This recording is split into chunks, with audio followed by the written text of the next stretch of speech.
Добрый вечер, вы смотрите Якутия Лайв, с вами Ирина Ефимова. Кто-то из бизнесменов сказал, чтобы хорошо жить, нужно много работать, а для того, чтобы стать богатым, нужно придумать что-то другое. О тех, кто что-то придумывает, то есть о предпринимателях, мы поговорим сегодня с министром предпринимательства, торговли и туризма Якутии Ириной Сергеевной Высоких. Добрый вечер. Добрый вечер. И, конечно, затронем все темы, связанные с работой этого ведомства, и торговлю, и туризм, тем более, что туристический сезон в республике уже стартовал, несмотря на пандемию. Я напоминаю, что мы работаем в прямом эфире, и задать вопрос нашей гости можно прямо сейчас по телефону 8 41 12 42 14 39 или прислать сообщение на номер горячей линии в мессенджере WhatsApp по номеру 8 914 235 0502. Ирина Сергеевна, какое количество предпринимателей было в Якутии до пандемии и как оно изменилось, сократилось, наверное? Я начну, наверное, с динамики. В 2019 году у нас было чуть больше 39 тысяч предпринимателей. В 2020 году в пандемию мы потеряли на самом деле немного по результатам статистики на конец года 2%, но, конечно, каждый предприниматель у нас на большом счету, и мы рады сообщить, что на начало 2021 года мы видели очень стабильную динамику роста, и сейчас мы не то что выровнялись с допандемийным периодом, мы увеличили количество предпринимателей, не намного, но все-таки. То есть даже увеличилось. Да. А какие меры, наверняка это из-за мер поддержки, какие меры поддержки были в пандемию, какие действуют сейчас, и сколько представителей малого и среднего бизнеса ими воспользовались? Самое главное, что хочу отметить, все меры поддержки мы разрабатывали совместно с бизнесом. Если возвращаться в историю пандемии, мы все помним 17 марта, когда у нас вышел указ главы о том, что у нас вводятся ограничительные меры, и у нас официально уже началась пандемия. Буквально за 7 календарных, подчеркиваю, нерабочих дней мы проделали огромную работу. Как бывшая моя коллега, вы знаете, что такое согласовать указ главы. Но мы его не только согласовали, мы разработали меры поддержки вместе с бизнесом, мы провели его через все заинтересованные министерства и ведомства, довели до главы нашей республики, который оперативно, при всей его огромной нагрузке, его рассмотрел и подписал. Уже 24 марта вышел указ главы республики о мерах поддержки бизнеса. И сколько воспользовалось им? Вообще, когда СМИ больше всего любят спрашивать, насколько же финансовых мер поддержки было получено бизнесом. Я скажу, что у нас на самом деле, как бы ни говорили, что бизнес у нас, в бизнесе у нас очень много грантоедов и так далее, очень любят субсидии, гранты. Это не так, потому что большая часть предпринимателей приходила за тем, чтобы им помогли, например, поменять вид бизнеса, то есть переформатировать или как-то дифференцировать их виды услуг, чтобы выйти в онлайн, чтобы выйти на маркетплейс, например, Wildberries российский или прям Amazon. Приходили с идеями и просьбой и содействия.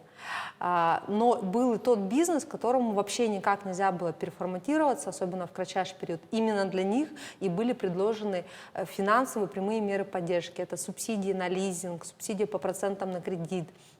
Например, мы сделали даже такую узкую меру для многодетных предпринимателей, которые, может быть, и могли бы переформатироваться, но у них настолько сложный вообще доход, да, то есть он настолько маленький, что, в принципе, им тоже нужно отдельную какую-то помощь сделать. Для них субсидировались коммунальные платежи, арендные платежи. Многим оказывалась как раз мера поддержки по цифровизации бизнеса, то есть давались субсидии для того, чтобы могли приобрести всю аппаратуру или оплатить услуги для выхода на маркетплейсы, создать сайт. То есть очень большое количество мер поддержки было именно прямых субсидий. От 20 тысяч до полумиллиона у нас предприниматели получили. Ну, в турснаряжение, например, которое воспользовались наши туристы, это перевооружение, турснаряжение, до 500 тысяч у нас предприниматели как раз получали. И благодаря этому они в тот сезон низкий, да, когда было очень сложно вести туристическую деятельность, они смогли заняться тем, что они перевооружали свое снаряжение, свои базы, и им это, конечно, мера поддержки очень сильно помогла.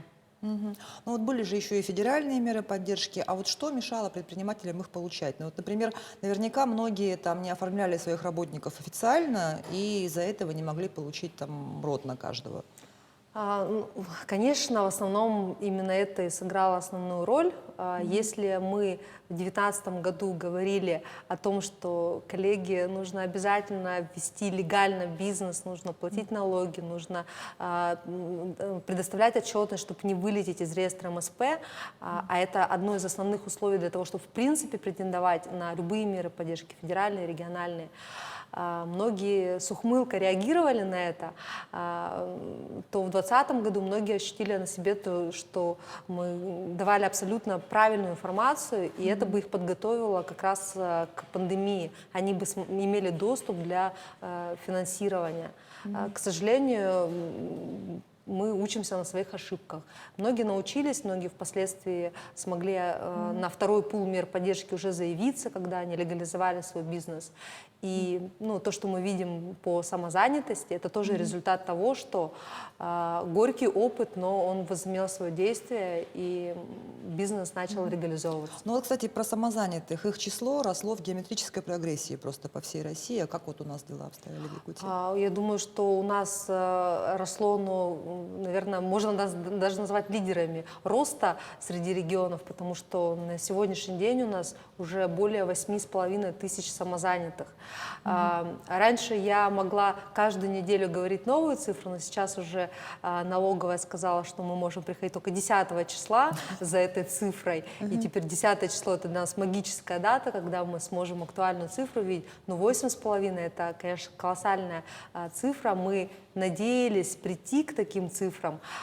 И та программа, которая именно программа популяризации, которую мы запустили по всей Якутии, в том числе благодаря и НВК «Сахак», большое вам спасибо за то, что все наши ролики ставите, за то, что очень много сами говорите о самозанятости.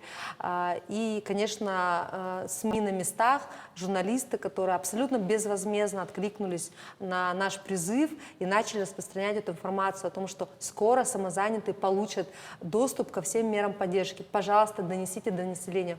Пусть любой, кто что-то вяжет, шьет, готовит и продает это нелегально там, в WhatsApp-группах, легализуется.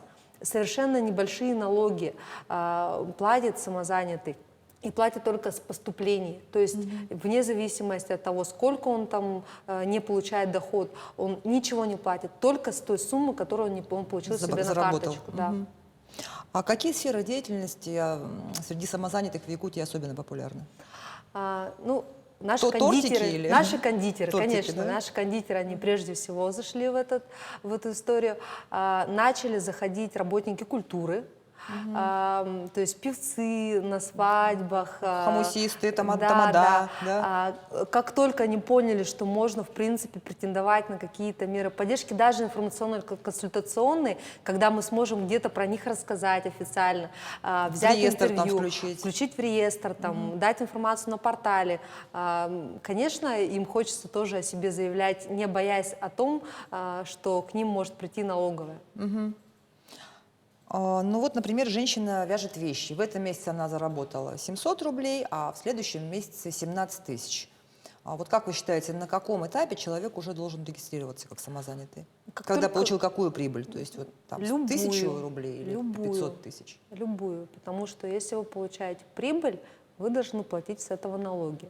А если это не постоянный доход? Даже если это не постоянный доход, вы в любом случае должны зарегистрироваться и платить. Если раньше вы платили гигантские суммы за то, что, допустим, сдавали квартиру, сейчас все, кто сдавал квартиру неофициально, либо официально, но платил с нее налог обычный, то сейчас они перезарегистрировались, стали самозанятыми и платят с этого уже минимальные налоги в зависимости от того, на каком рынке они работают. И хочу акцентировать внимание, что штрафы за нелегальный бизнес не маленькие. Если правоохранительные органы докажут, что вы получили, например, более 1,5 миллиона прибыль, ну, за весь период, то это уже не административная ответственность, это уже уголовная ответственность. Административная, она, конечно, поменьше, но тоже неприятно, и не хочется, наверное, портить никому свою биографию тем, что у них административная ответственность, тем более за нелегальный бизнес. Штрафы там небольшие по КАПу, но есть еще налоговая, которая вне зависимости от того, за сколько вы продали носочки, которые связали, может доначислить вам налог в размере 10%, и вы оплатите еще дополнительный штраф. Плюс ко всему вы, конечно, получите административную ответственность за правонарушение. Вот на горячую линию пришел вопрос, если я тренер, надо ли мне регистрироваться самозанятым? Если вы тренер, который работает на себя, а не, например, на школу, то, конечно, и мы вам поможем, мы про вас расскажем, мы вас разрекламируем на всех наших возможных источниках. Сейчас, если вы получаете незаконно доходы, не платите с них налоги, то, конечно, вы рискуете тем, что получите штрафы, получите административную, а может быть даже уголовную ответственность, в зависимости от ваших доходов. Самозанятых предложили снять часть ограничений по видам деятельности. Эту идею предложил бизнес-омбудсмен России Борис Титов. И сейчас самозанятые не могут реализовать товары, подлежащие обязательной маркировке, перепродавать их, кроме бывших в употреблении вещей. Им нельзя заниматься медицинской деятельностью, перевозкой пассажиров и багажа, легковым такси. Вот вы что думаете об этой инициативе? Абсолютно поддерживаю инициативу господина Титова. Мы прекрасно с вами знаем, что, например, деятельность транспортных перевозок, например, того же такси, это деятельность, где нужно лицензироваться, правильно? Это уже ограничение для того, чтобы стать самозанятым. Поэтому, конечно... Тем более у нас столько вот этих таксистов, да, которые по WhatsApp набирают и по улицам ездят. И это же вопрос еще и нашей личной безопасности. Поэтому, конечно, мы поддерживаем эту инициативу. Может быть, не для всех видов деятельности, но если говорить, например, о тех же медицинских работниках, мне кажется, тоже это актуально. В других странах же лицензию получает доктор лично на себя, да, и за любые его нарушения, за любые претензии к его квалификации, он рискует эту лицензию потерять. Поэтому, в принципе, может быть, как раз разговор в этом направлении подтолкнет нас еще к большим решениям. Может быть, как раз и в этом направлении мы бы смогли бы посмотреть на эту деятельность по-другому. Поэтому я поддерживаю это. Вопрос, конечно, дискуссионный, но мы, как регион, только за. Еще один вопрос на горячую линию про мораторий на проверки малого и среднего бизнеса. Действует он сейчас или нет? Он действует, но нужно не забывать, что есть те проверки, которые касаются жизни и здоровья человека. В этом случае мораторий не будет действовать. Например, и внеплановые проверки. Например, если вы приобретете тортик, он окажется некачественным, вы подадите жалобу в РПН, Роспотребнадзор. Роспотребнадзор имеет право... Пойдет и проверит. Да, он имеет право сделать. И самозанятых тоже может проверить. Конечно. Самозанятые сейчас приравнены к субъектам МСП не только по правам, но и по обязанностям. Понятно. Раз уж мы заговорили об омбудсмене, как у вас складываются отношения с нашим омбудсменом? Прекрасно складываются, потому что Альбину Егоровну я очень всегда поддерживала, мы давно общаемся, как предприниматели прежде всего взаимодействовали, мы всегда были общественницами, и я только всегда поддерживала решение пойти на омбудсмена, и сейчас мы плотно очень работаем. Вот буквально недавно обсуждали нашу работу. Альбина в тот момент, как раз, когда мне писала, готовилась к отчету перед Ултумен, а я готовилась к посещению Тихоокеанского форума и работы над докладом. Поэтому мы всегда на связи, мы очень много взаимодействуем. Давайте от предпринимательства перейдем к туризму. Сезон, значит, у нас стартовал, и на позапрошлой неделе всех поразила стоимость путевки Лены Турфлота, которая предлагает круиз по маршруту Якутск-Клянские столбы, Алекминский, Якутск с 16 по 24 июня на теплоходе Демьян Бедный, и стоимость простой одноместной каюты почти 91 тысяча рублей, а каюта люкс более 180 тысяч рублей. То есть о каком развитии внутреннего туризма может идти речь, если на эти деньги можно слетать в Египет? Ну, во-первых, я бы не сравнивала Египет и Ленские столбы, это разная целевая аудитория туристов. Я, например, никогда не была и не планирую посетить Египет, мне это направление абсолютно неинтересно, да? Но я с удовольствием езжу в такие же национальные республики с богатой культурой, с похожей кухней, с богатой именно народными рецептами историческими. И я вот как раз тот турист, который бы лучше заплатила за Ленские столбы. Поэтому круизные вообще туры, они очень дорогие по стране в принципе, потому что это нужно рассматривать как гостиницу, которая плывет. То есть там, кстати, причем пятизвездочную, как бы, ну да, там как минимум гостиницу. Там есть пятизвездочная гостиница, но вы 180 тысяч поделите на 8 суток. Там же 8 суток получается. Это примерно на двоих. Это примерно как раз вот, чтобы снять номер люкс на двоих. Еще плюс вам предложат развлечения, которые прекрасны, кстати, на наших теплоходах. А однокомнатная каюта стоит на самом деле не 91 тысяча, вы сказали, да? 54 тысячи она стоит. 54 тысячи, потому что буквально недавно я как раз общалась с компанией Лена Турфлот для того, чтобы мы как-то расширили предложение. Это, конечно, не наше подведомственное учреждение, я не могу говорить за коллег, это не бизнес, и я понимаю их сложности, так как сезон очень короткий.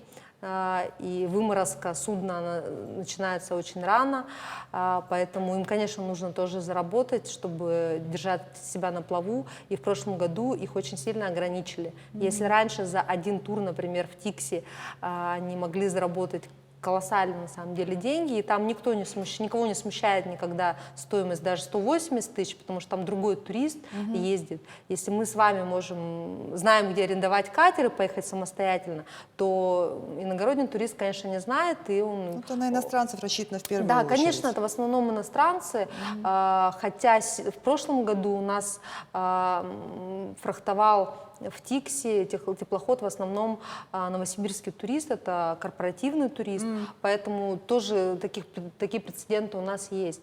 Поэтому нужно смотреть индивидуально все-таки на эти туры, и круизная история, она имеет богатое прошлое, да, и туры на Ленские столбы, я не помню, когда были дешевыми на самом деле, да.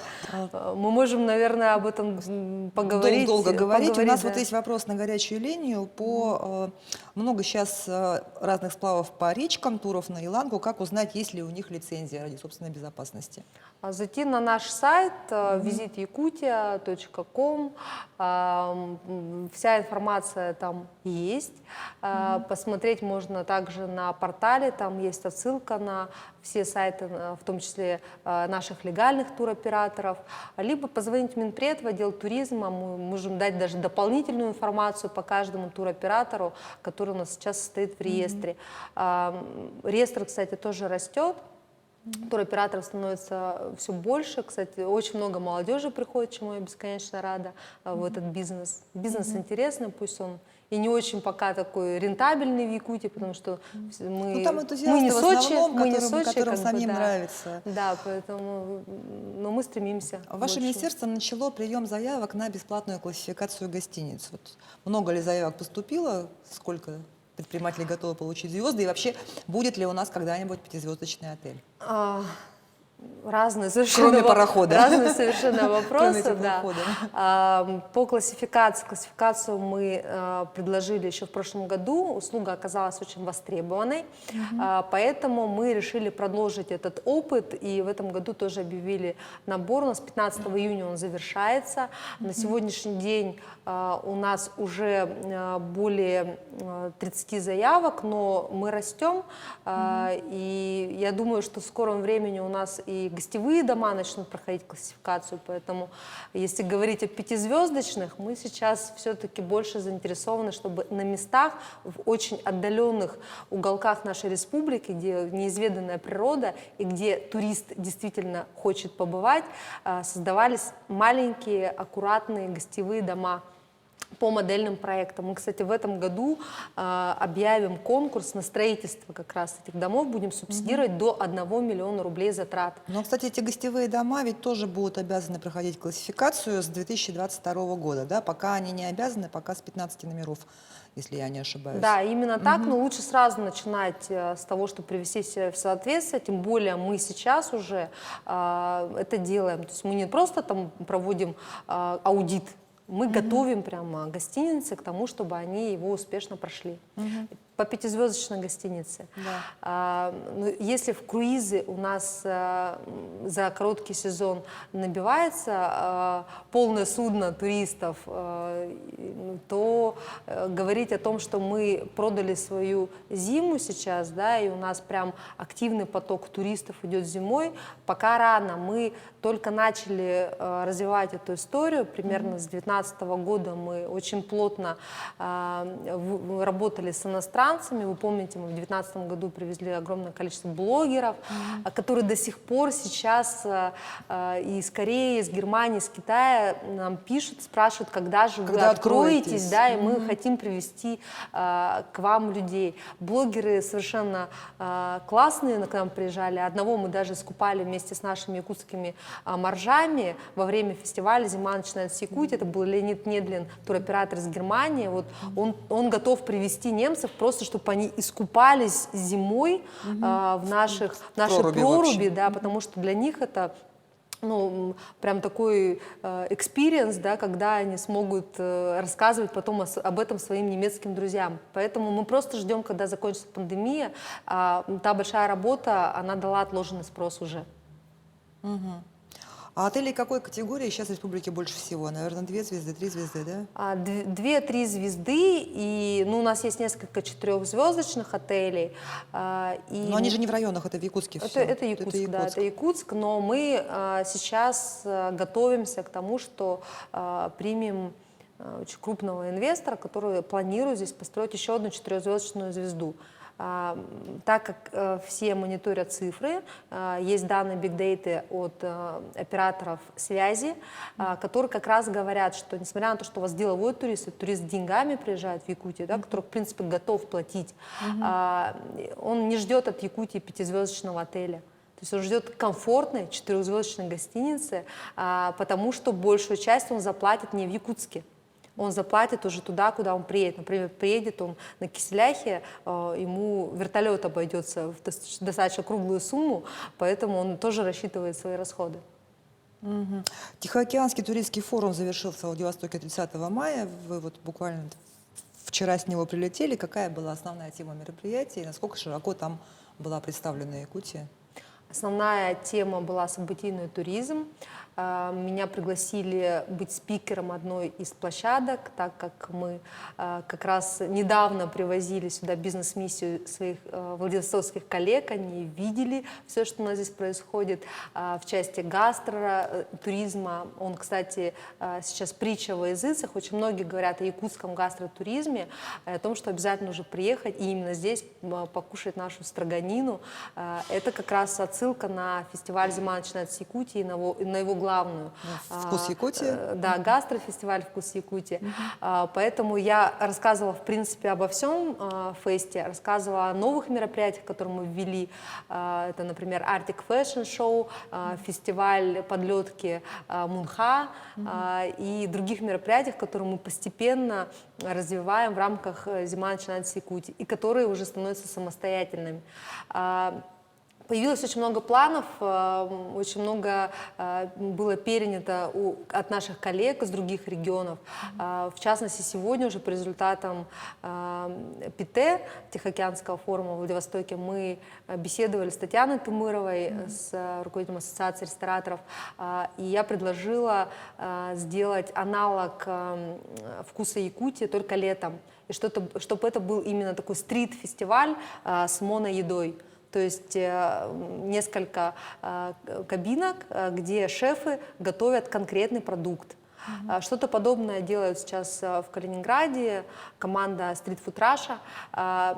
Но мы пойдем по своим путем, у нас все-таки такой особый продукт, допустим, ту же строганину летом подавать немножко сложнее, чем зимой, поэтому мы сейчас будем прорабатывать, и буквально на днях коллеги меня поддержали, будем прорабатывать и сам формат, и место, где это будет. На горячую линию пришел вопрос из Мегита-Кангаласского района насчет газификации для ИП. Село Тюнгелю, придорожное кафе, газовики просят 1,5 миллиона рублей за стояк. 400 метров. Если вы относитесь к местному производству, это как раз тот вид бизнеса, где и так очень большие затраты, его развивать сложнее, чем торговля, то для вас есть субсидии до 500 000 рублей как раз на техприсоединение.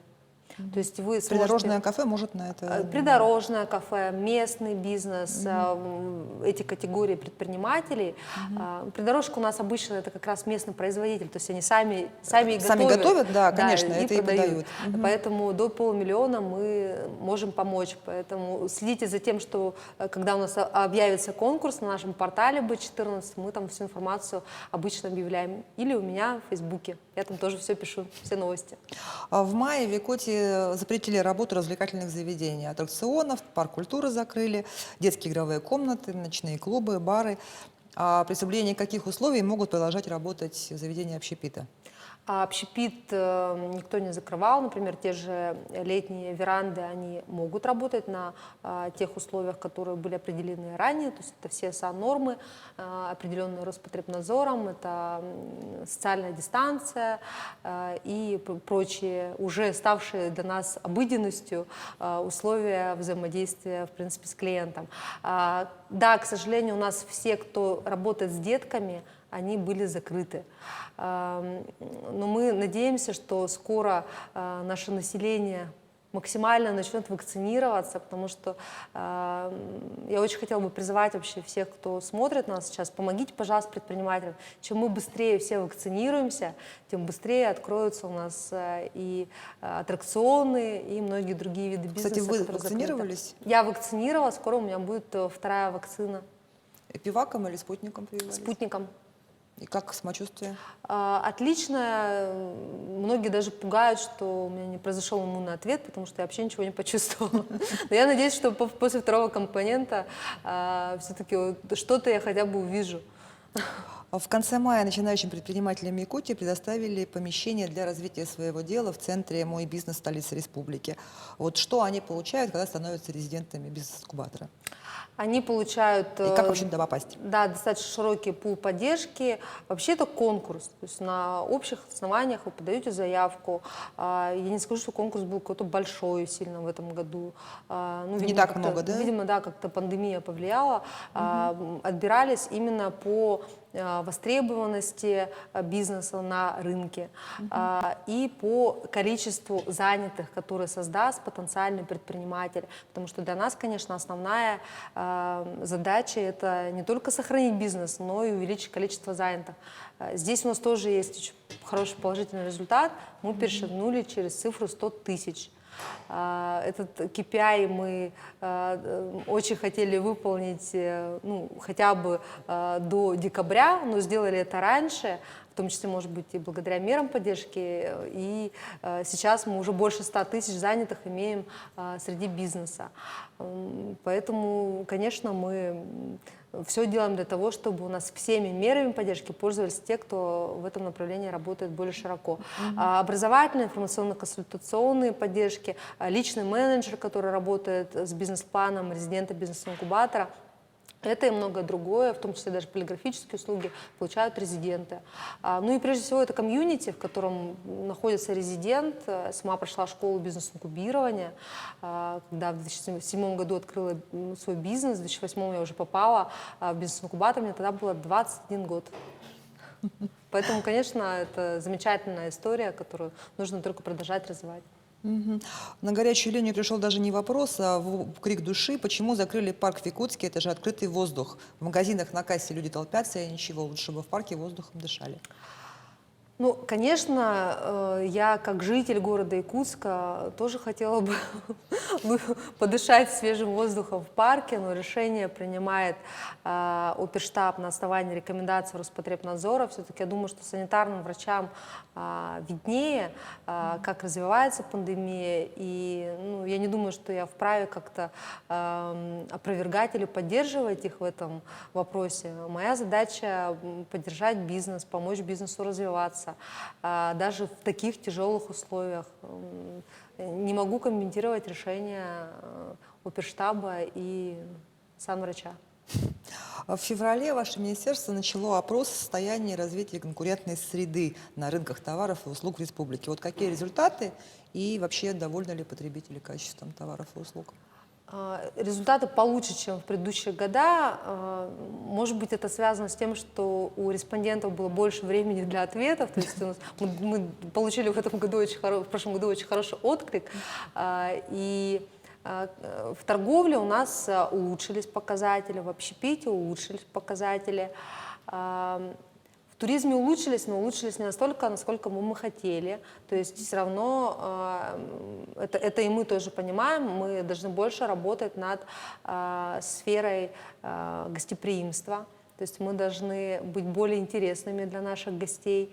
К сожалению, у нас, может быть, не такие интересные экскурсии, как хотелось бы. Это я уже исходя из обратной связи, которую получали мы от респондентов в фокус-группах, когда нам рассказывали, что вот мы съездили, например, в Казань, в ту же самую, да, и там проходили экскурсию. Она была такая насыщенная, активная, интересная. Сходили здесь в музей, не буду говорить какой, и это было очень скучно.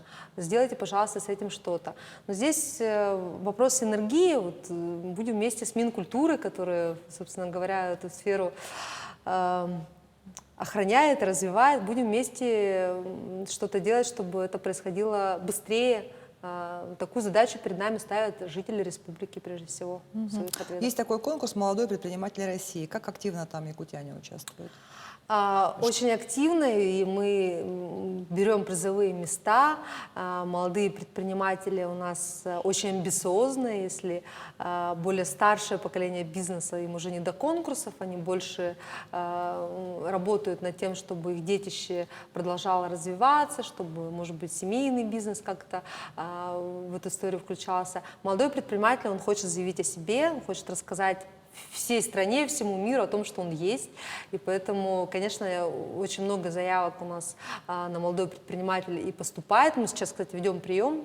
Пожалуйста, готовы принять, рассмотреть любую заявку. Мы работаем с предпринимателями, мы их готовим. То есть задача наша не просто провести какой-то отсев. С каждым идет индивидуальная работа. Мы проводим акселерацию и доводим прямо до финишной прямой, до того момента, когда можно будет, пройдя региональный уже отбор после обучения, представить себя на суд федеральной комиссии. Не могу не задать личный вопрос. Извинился ли депутат Амосов? Нет, хотя я читала комментарии, что он обещал, но не сдержал свое мужское слово, не извинился. Хорошо. Ну и последний вопрос. На днях стартуют Дни Якутии в Татарстане. Что мы там представим? Чего мы ожидаем? Министерство предпринимательства отвечает за очень важную составляющую. Это проведение выставки ярмарки, сделанной в Якутии, где будут представлены те товары, которые производятся в Якутии, которые имеют потенциал выхода на татарский рынок. То есть мы не просто везем то, что производим, мы везем с конкретной целью. Мы хотим, чтобы эти продукты встали на полки Татарстана. Жеребятина прессованная, например, мне кажется, прям пойдет. У нас жеребятина, конечно, будет. И понятно, что мы же едем в республику, где как раз продукция халяль имеет наибольший вес, и мы предварительно общались как раз с татарскими сетями, чтобы пошло. Ну, помимо этого, мы, конечно, везем нашу ювелирку, мы везем мастер-классы. То есть, например, Мамонтов будет известный наш мэтр косторезного искусства, будет показывать, как произвести сувениры из кости мамонта. Везем даже арт, то есть мы везем картины Миру Аргуновой, чтобы не только показать, но и как-то начать коммерциализировать искусство, помочь нашим людям искусства научиться продавать свои творения. Очень мощная программа будет у нас в сфере туризма в рамках Дней Якутии в Татарстане. В частности, мы делаем площадку по промышленному туризму. Мы первые в регионе, которые начали заниматься промтуризмом, и Татарстан будет уже обмениваться с нами опытом в этой части. Ну что ж, работа предпринимателей, объектов торговли и туризма – это своеобразные индикаторы того, что республика возвращается в привычное русло после пандемии. Если бизнес кипит, кафе работают в обычном режиме, туристы смотрят достопримечательности, значит, все налаживается. Так что желаю процветания тем сферам экономики, которые курирует ваше министерство. О бизнесе, торговле и туризме мы говорили с министром предпринимательства, торговли и туризма Якутии Ириной Сергеевной Высоких.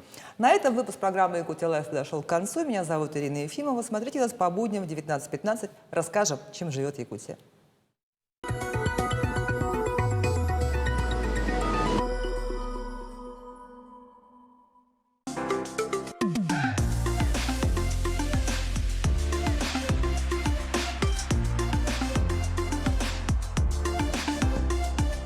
Ты можешь быть разной.